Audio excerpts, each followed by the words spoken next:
underline. Omong dikit tapi nyelekit. Bersama Om Bob. Temukan di channel YouTube Om Bob Indonesia.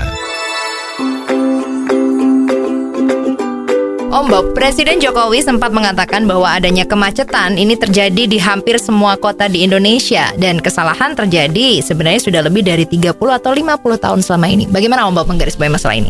Ya, kita bahagia ya.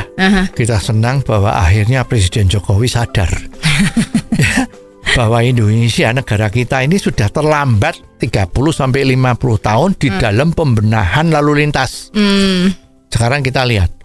Ini yang namanya Jakarta maupun kota-kota lain di seluruh Indonesia, itu kemacetan memang terjadi kok. Terutama di daerah perkotaan ya. Kalau di perdesaan itu masih relatif nggak ada. Tapi perkotaan semua menjadi macet. Penyebab macetnya salah satu, itu bukan cari kambing hitam ya. Tapi terlalu banyaknya sepeda motor. Jadi kalau kita lihat dalam satu macet itu, apalagi misalnya di dalam lalu lintas, ada lampu lalu lintas traffic lamp itu dari merah menjadi hijau. Yang jalan dulu itu selalu tawon-tawon.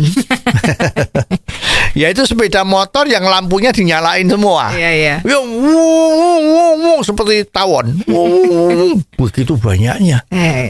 Ya, ini menjadikan salah satu kemacetan jalan. Ya, ini. Sekarang kenapa kok terlambat? Ya, terlambat. Kalau lalu lintas di dalam satu kota itu bisa diatur baik, di mana kendaraan umum itu bisa diprioritaskan, maka tentu sepeda motor yang seperti ini banyaknya ini tidak akan terjadi. Semua orang naik kendaraan umum. Kita ingat 20-30 tahun yang lalu kalau di Jakarta, semua orang kemana-mana naik yang namanya Austin, kota-kota. Ya, semua naik itu. Biayanya murah. Kalau nggak salah waktu itu hanya berapa? 500 perak atau berapa? Semua orang happy. Sekarang nggak bisa lagi. Karena apa? Karena biayanya untuk naik Austin, naik Colt kota, kalau di desa namanya Colt kota. Waktu itu kan banyak yang pakai merek Colt itu ya. Itu sekarang biayanya mahal. Satu kali naik 5.000, 6.000. Nah, sekarang sedangkan kalau naik sepeda motor, beli bensin masih murah. Ongkos transport untuk naik kota-kota itu bisa buat membayar cicilan sepeda motor. Jadi semua orang lari ke sepeda motor karena lebih praktis dan uangnya relatif lebih murah daripada kita naik kendaraan umum. Nah, ini yang bikin celaka. Ya, jadi mestinya 30-50 tahun yang lalu sudah mulai dipikirkan. Kalau kita lihat zaman Belanda itu kan banyak tuh kota-kota itu yang ada rel-relnya tram itu. Di Jakarta kemarin ditemukan. Ya, waktu bikin MRT ini ketemu rel-rel tram zaman kuno. Di Surabaya ada, di Semarang ada, di Solo ada, Bogor juga ada.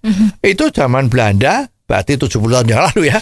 Itu sudah dipikirkan bagaimana mass transport itu ditangani. Nah, sekarang Indonesia sudah merdeka malah itu ditinggal. Bangga kalau punya sepeda motor. Nah, sekarang kita lihat usaha-usaha transportasi umum swasta itu di kota-kota yang lain kecuali Jakarta, juga Jakarta ya, itu sudah juga habis karena biayanya udah tinggi.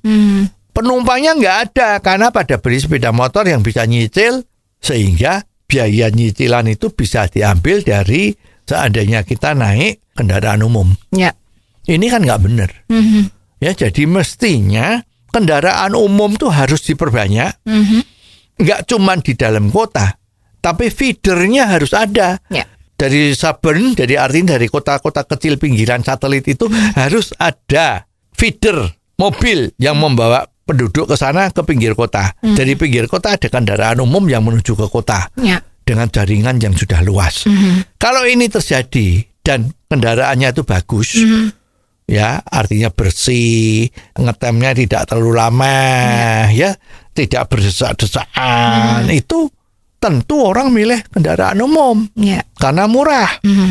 Nah, masalahnya sekarang kenapa itu nggak ada Kenapa itu kok mahal kendaraan umum? Ya.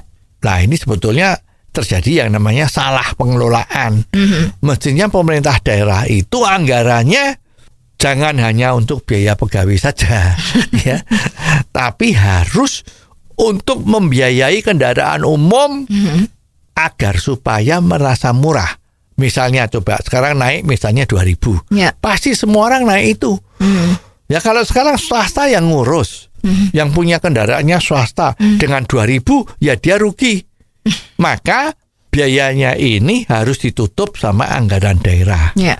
Kalau ini bisa dilakukan, rasanya kok tidak masalah ya. Pasti cepat akan selesai urusannya ini. Ya. Yang menjadi masalah sekarang, apa yang dikarepkan sama pemerintah pusat itu kan pemerintah daerah kan punya hak otonomi. Ya. Maaf, ini urusan gua, bukan urusan lu, gitu kan.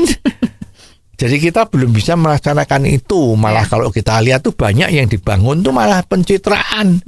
Halte-halte bis umum tuh banyak sekali yang bagus-bagus. Tapi kalau ada bisnya yang datang atau kendaraan umum itu nggak ada yang naik. Karena mahal, semua orang naik sepeda motor. Betul. Ya, jadi kita memang prihatin. Kita harus mulai memikirkan bila perlu ada satu pelopor dari daerah agar bisa jadi percontohan untuk yang akan datang. Oh, jadi begitu ya Om Bob. Jelas deh sekarang. Terima kasih Om Bob untuk waktunya. Sampai ketemu lagi di waktu yang akan datang. Underline. Omong dikit tapi nyelekit. Bersama Om Bob. Jika Anda suka dengan channel ini, jangan lupa subscribe, like, dan komen.